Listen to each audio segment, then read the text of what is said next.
Good morning, everyone. It is day 3 of the Special Libraries Conference here in Cleveland. The last day, actually probably the most fruitful day in terms of the richness of the sessions that are available. We just finished up a session talking about blockchain and the implications for information professionals and librarians. With me today are the moderators of today's discussion, Dr. Hirsch from San Jose State and Dr. Kim from University of Rhode Island. And just as you were giving the presentation about both the technical aspects of blockchain and the implications for librarians, a couple of questions came into my mind, and I thought maybe we could take a minute or two talking about it. First is, how should we be preparing individuals who are entering into the information or the library profession to equip themselves properly to work with blockchain? Now you're at the school at San Diego State. Like San Jose, yeah. Do you need more maths people? Do you need more people who came out of a technology background? What do we need to be doing in the profession to prepare people for this properly? That's a great question.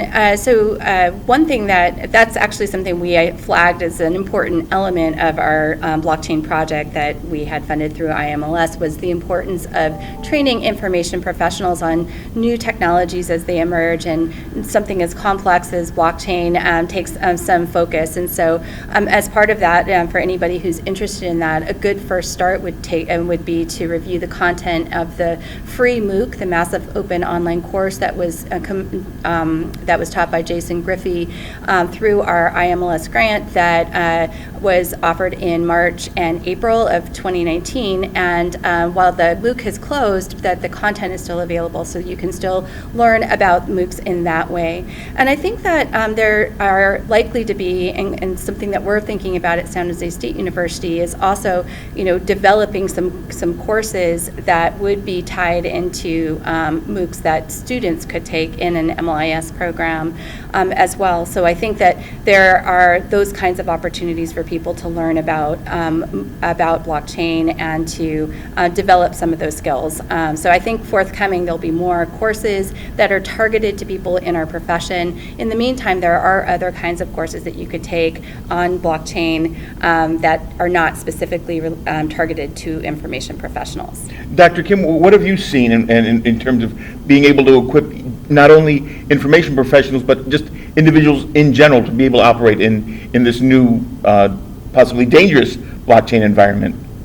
Well, I think there's a lot of media coverage nowadays about blockchain, so it is relatively easy to keep up with what is happening. Okay. So I would recommend that just reading up on those things first to sort of gain basic understanding about it. And then there are lots of resources online that are really good and extensive and deep. So there are lots of articles and studies that have been done about blockchain that gives you a good introduction about the concept and the applications. So I would recommend doing those things as well. And then nowadays there are more and more coverages are coming out from libraries as well, just as what Sandy's team is doing, and then there are other authors who are writing blockchain. We also have a book coming up, so those things can give you a good start on what blockchain is and how it can be applied for libraries. So I would recommend doing that. I just want to circle back to the book. I should have thought of that, but yeah, we have just for people who want to learn more about blockchain and also about the possible applications in the field of library and information science, the American Library Association is publishing a book that my colleague and I have edited and has contributed a chapter to as well, and that is coming out sometime in summer 2019. And so that would be another great way. It's a short book, but that will cover the range of applications and have some basic explanation about what blockchain technology is as well. So that was another way to learn about it, is by reading those articles and books and things like that. And the title of the book is? It's called Blockchain. Okay, very good. So super simple. Look for it on the ALA the ALA website store. It's called Blockchain. The last thing I wanted to mention, and you touched on it briefly, but with any disruptive technology, there's always going to be the behavioral and the societal impacts of it. Now, I know crystal ball gazing is a dangerous thing, but are there things that you think we as either information professionals or just professionals in the world in general as this technology becomes more ubiquitous, we need to be thinking about in terms of behaviors, in both individual behaviors and group behaviors with this technology.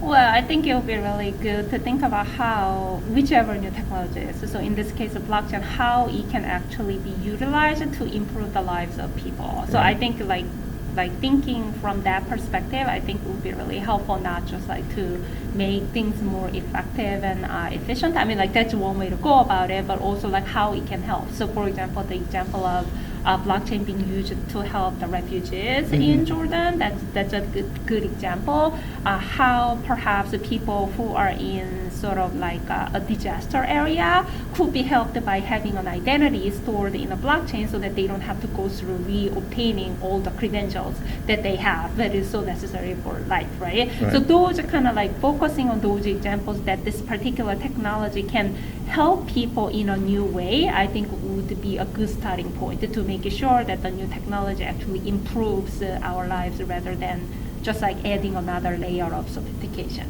So really appealing to the better angels of our nature, as Lincoln put it. Yeah, Great, yeah. great. One of the things that also has been very interesting is